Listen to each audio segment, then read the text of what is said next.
வணக்கம். சமூகத்தின் இன்றைய மதிய நேர பிரதான செய்திகளுக்காக உங்களோடு இணைந்து கொள்ளும் நான் சங்கவி நாகராஜா. விரிவான செய்திகளுக்கு செல்லும் முன்னதாக முதலில் தலைப்புச் செய்திகள்.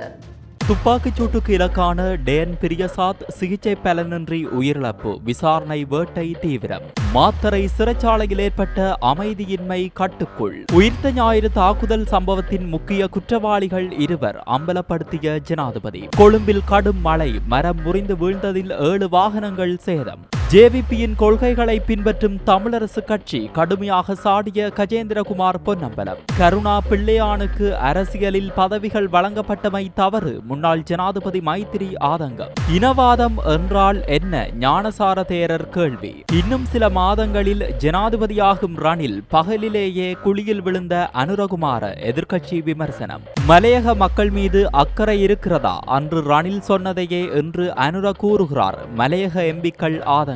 அர்ச்சுனா எம்பிக்கு நீதிமன்றம் பிறப்பித்த அதிரடி உத்தரவு. அதிகரித்து வரும் சிக்குன்குனியா பாதிப்பு தொடர்பில் அரசாங்கத்தின் அவசர எச்சரிக்கை.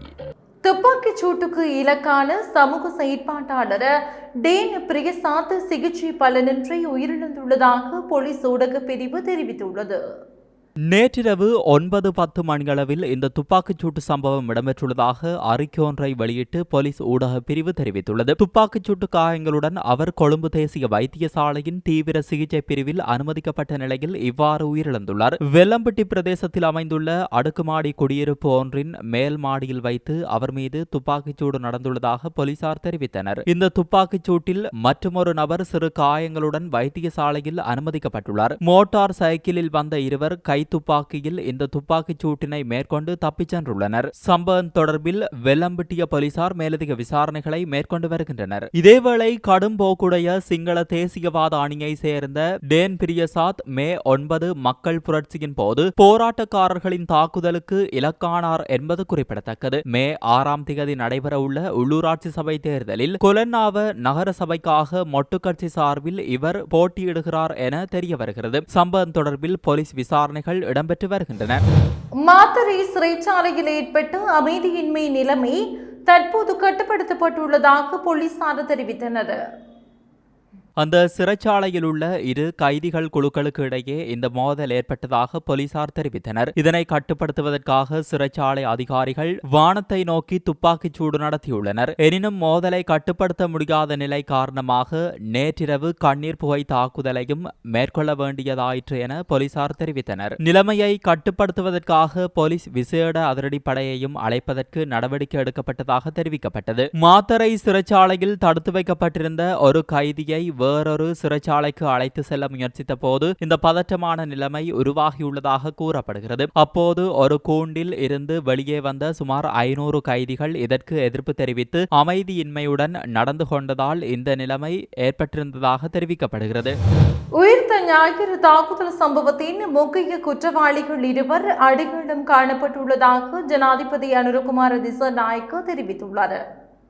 நேற்று மாலை நடைபெற்ற தேர்தல் பிரச்சார கூட்டம் ஒன்றில் கலந்து கொண்டு உரையாற்றும் போதே அவர் மேற்கண்டவாறு குறிப்பிட்டுள்ளார். தொடர்ந்து உரையாற்றிய ஜனாதிபதி, உயிர்த்த ஞாயிறு தாக்குதல் சம்பவத்தின் பிரதான சூத்திரதாரிகளை இனம் கண்டுகொள்வதில் 6 சிக்கலான முடிச்சுகள் அவிழ்க்கப்பட வேண்டியிருந்தன. அவற்றில் 2 தற்போது நாங்கள் அவிழ்த்துவிட்டோம். அதனுடன் தொடர்புடைய 2 நபர்களையும் அடையாளம் கண்டுள்ளோம். வவுனதீவு படுகொலையின் போது விடுதலை புலிகளின் மேலங்கியை கொண்டு போய் அங்கு வைத்தது யார்? அதேபோன்று உயிர்த்த ஞாயிறு தாக்குதல் தொடர்பான விசாரணைகளுக்கு ஒத்தாசை செய்த அமெரிக்காவின் FBI நிறுவனம் இலங்கையிலிருந்து வெளியேறும் போது தொலைபேசி ஒன்றின் IMEI நம்பரை நம் நாட்டின் புலனாய்வு துறைக்கு வழங்கி சென்றிருந்தது. அந்த தொலைபேசியினை பயன்படுத்திய நபர் யார் என்பது போன்ற விவரங்களை நாங்கள் தற்போதைக்கு கண்டறிந்துள்ளோம். அவற்றினை விரைவில் வெளிப்படுத்துவோம் என்றும் தெரிவித்துள்ளார். கொழும்பில் கடும் மழை காரணமாக மரம் முறிந்து விழுந்ததில் 7 வாகனங்கள் சேதமடைந்துள்ளதாக அங்கிருக்கும் எமது செய்தியாளர் தெரிவித்தார். பொரளை கல்லறை சுற்றுவட்டத்திற்கு அருகில் ஒரு மரம் விழுந்ததில் 7 வாகனங்கள் சேதமடைந்துள்ளதாகவும் கடுமையான போக்குவரத்து நெரிசல் ஏற்பட்டுள்ளதாகவும் போலீசார் தெரிவித்தனர். இந்த நிலையில் விழுந்த மரத்தினை அகற்றி போக்குவரத்து இயக்கத்தை மீட்டெடுக்கும் முயற்சிகள் தற்போது நடைபெற்று வருவதாக போலீசார் மேலும் தெரிவித்தனர்.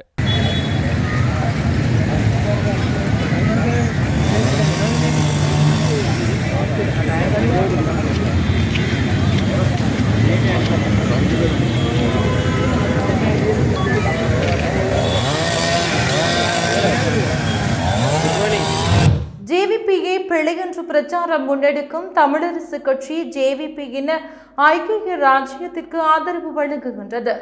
அவ்வாறானால் ஜேவிபி பிழை என்றால் ஜேவிபியின் கொள்கையினை கொண்டு செல்லும் தமிழரசு கட்சி சரியா என்பதை மக்கள் சிந்திக்க வேண்டும் என நாடாளுமன்ற உறுப்பினர் கஜேந்திரகுமார் பொன்னம்பலம் தெரிவித்துள்ளார்.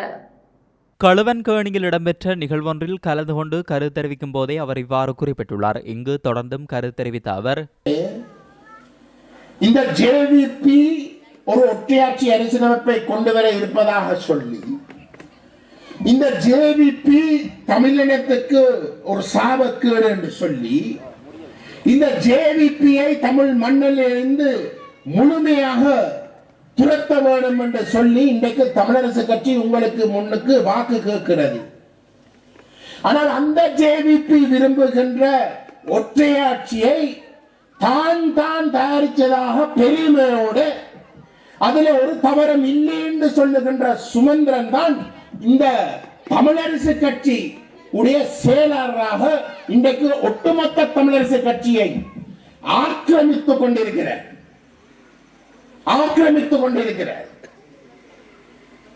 இன்றைக்கு அவரை மீறி அந்த கட்சிக்கு எந்த விதமான முடிவும் எடுக்க இயலாத ஒரு நிலைமை உருவாகி இருக்கின்றது.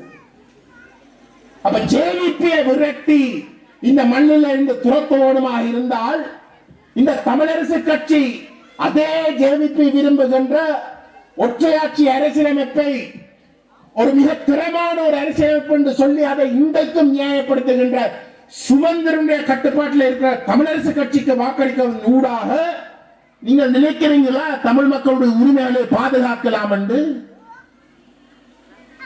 அந்த ஜேவிபி பிழை என்றால் இந்த தமிழரசு கட்சி செய்த அதே விடயம் சரியா? நான் கேட்கிறேன். அதை நம்முடைய மக்கள் ஆழமாக சிந்திக்க வேண்டும். இன்றைக்கு இந்த தேர்தலிலே வந்து தமிழ் தேசியவாதத்தை பெரிய அளவில் பேசுவார்கள், பெரிய அளவில் கதைப்பார்கள். ஆனால் உண்மையிலே உங்களுடைய வாக்குகளை பெற்ற அடுத்த நிமிஷம் இந்த ஒற்றையாட்சிக்குள் நம்முடைய மக்களை முடக்கிறதுக்கு என்று கங்கணம் கட்டி இருக்கக்கூடிய அந்த ஜேவிபியோட முற்றுமுழுதாக துணை போறதுக்கு தான் இன்றைக்கு இந்த தமிழரசு கட்சி தயாராகின்றது.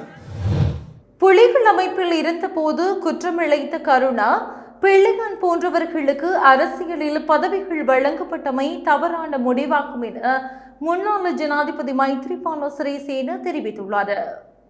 தனியார் ஊடகம் ஒன்றுக்கு வழங்கிய நேர்காணலின் போதே அவர் இவ்வாறு தெரிவித்தார். உயிர்த்த ஞாயிறு தாக்குதல் சம்பவத்துடன் பிள்ளையானை தொடர்பு படுத்துவதற்கு முற்படுகின்றனர் என வெளியாகும் தகவல் தொடர்பில் நீங்கள் என்ன நினைக்கிறீர்கள் என எழுப்பப்பட்ட கேள்விக்கு பதிலளித்த மைத்ரிபால சிறிசேன கூறியவை வருமாறு: அது பற்றி எனக்கு எதுவும் கூற முடியாது. விசாரணைகளை முன்னெடுக்கும் சிஐடியினர் மற்றும் புலனாய்வு பிரிவுக்கே அது பற்றி தெரிந்திருக்கக்கூடும். எனக்கு இது பற்றி தகவல்கள் தெரியவில்லை. பிள்ளையான் புலிகள் அமைப்பில் இருந்தவர். அவ்வமைப்பில் இருந்து அவர் வெளியேறி அரசாங்கத்துடன் இணைந்த போது நான் அமைச்சு பதவி வழங்கவில்லை. அப்படிப்பட்ட ஒருவருக்கு எப்படி பதவி வழங்கப்பட்டது என வழங்கியவரிடம் கேளுங்கள். அவ்வாறு பதவி வழங்கப்பட்டமை தவறாகும். புலிகள் அமைப்பில் இருந்து வெளியேறி கருணாவும் பிள்ளையானும் இராணுவத்துடன் இணைந்தனர். போரை முடிப்பதற்கு இது உதவியாக அமைந்திருக்கக்கூடும். அம்பாறையில் பிக்குகளை கொலை செய்தது யார்? இது அனைவருக்கும் தெரியும். புலிகள் அமைப்பில் இருந்தபோது கருணா, பிள்ளையான் மக்களை கொன்று குற்றம் இழைத்தனர் என்றார். ஈஸ்டர் ஞாயிறு குண்டுவெடிப்பு தாக்குதலில் இறந்தவர்களுக்கும் ஊனமுற்றவர்களுக்கும் நீதி கிடைக்கவும் இந்த நாட்டில் பரவி வரும் இஸ்லாமிய தீவிரவாத சக்திகளை தோற்கடிக்கவும் நாம் ஒன்றுபட வேண்டும் என பொதுபல சேனாவின் பொதுச் செயலாளர் கலக்குடு அத்தேஞான சாரதேரர் தெரிவித்தார். ஊடகங்களுக்கு உரையாற்றிய அவர் தற்போதைய அரசாங்கத்திடமிருந்து அத்தகைய திட்டம் எதுவும் கடைபிடிக்கப்படவில்லை என சுட்டிக்காட்டியுள்ளார். ஈஸ்டர் குண்டுவெடிப்பு தாக்குதலுக்கு பின்னால் உள்ள மூளையை அடையாளம் காண உடனடி நடவடிக்கை எடுப்பதாக பல்வேறு தளங்களில் இருந்து பலமுறை அறிவிப்புகள் வந்த போதிலும் இதுவரை எந்த உறுதியான நடவடிக்கைகளும் எடுக்கப்படவில்லை.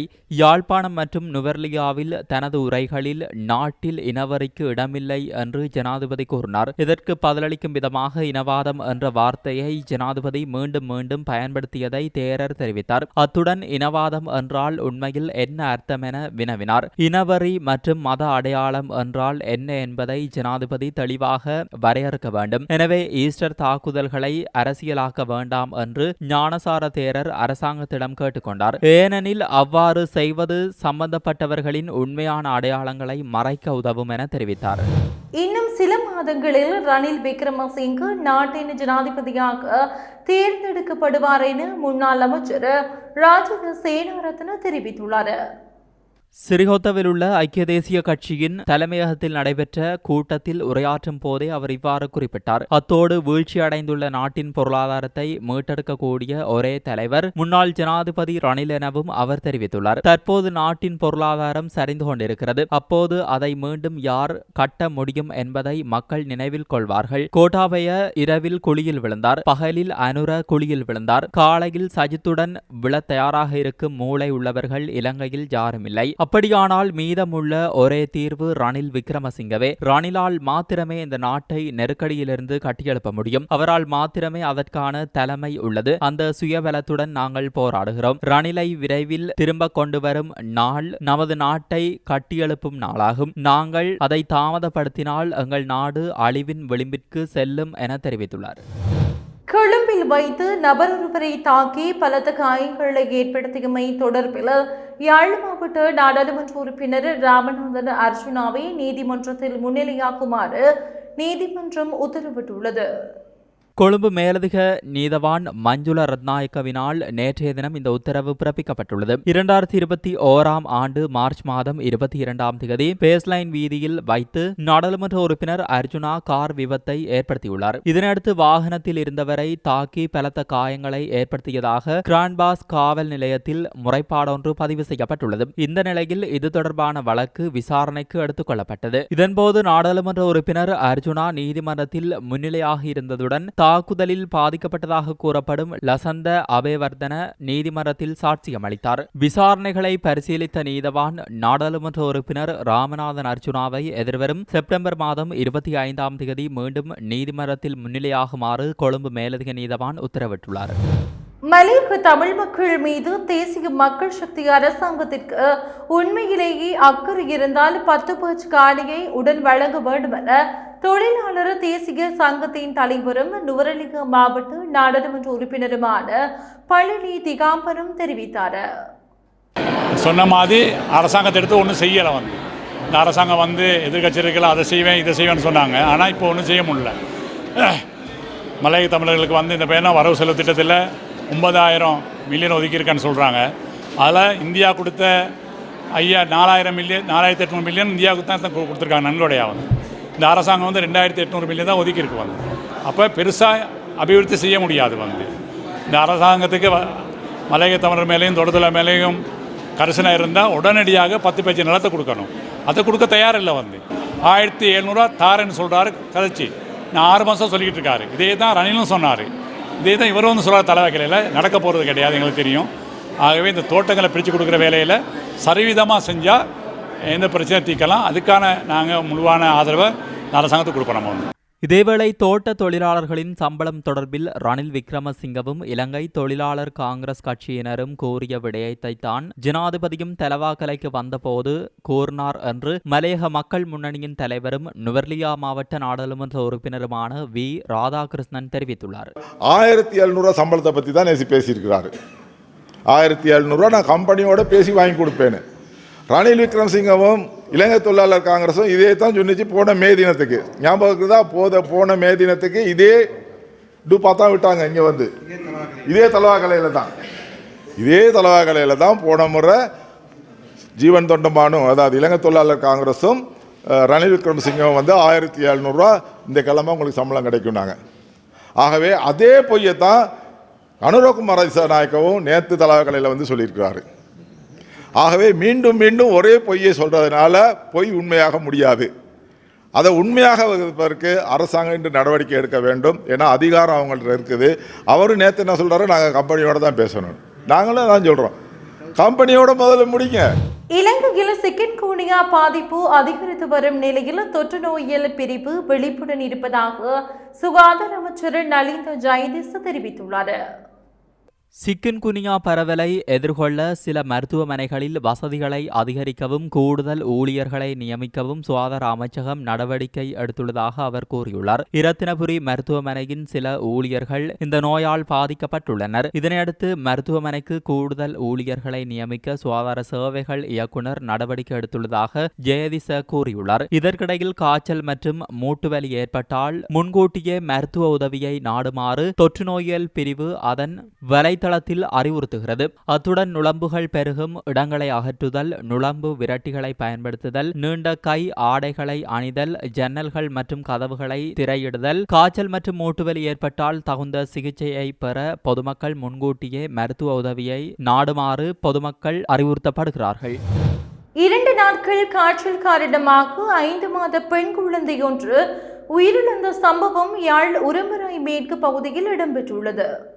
இந்த சம்பவத்தில் அதே இடத்தை சேர்ந்த தரின் தவிசா என்ற 5 மாத பெண் குழந்தையே உயிரிழந்துள்ளது. நேற்று முன்தினம் திங்கட்கிழமை குழந்தைக்கு காய்ச்சல் ஏற்பட்டதை தொடர்ந்து தனியார் மருத்துவமனையில் சிகிச்சை பெற்றுள்ளனர். தொடர்ந்து காய்ச்சல் ஏற்பட்டதன் காரணமாக நேற்று பிற்பகல் யாழ் போதனா வைத்தியசாலையில் அனுமதிக்கப்பட்ட போதும் மாலை குழந்தை சிகிச்சை பலனின்றி உயிரிழந்துள்ளது. இந்த மரணம் தொடர்பில் யாழ் போதனா வைத்தியசாலை திடீர் மரண விசாரணை அதிகாரி நமசிவாயம் பிரேம்குமார் விசாரணைகளை மேற்கொண்டு உடற்கூற்று பரிசோதனைக்கு உத்தரவிட்டுள்ளார்.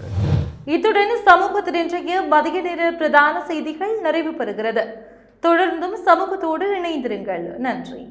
இது போன்ற செய்திகளை தெரிந்து கொள்ள சமூகம் நியூஸ் சேனலை சப்ஸ்கிரைப் செய்து அருகில் உள்ள பெல் பட்டனை கிளிக் செய்யுங்கள்.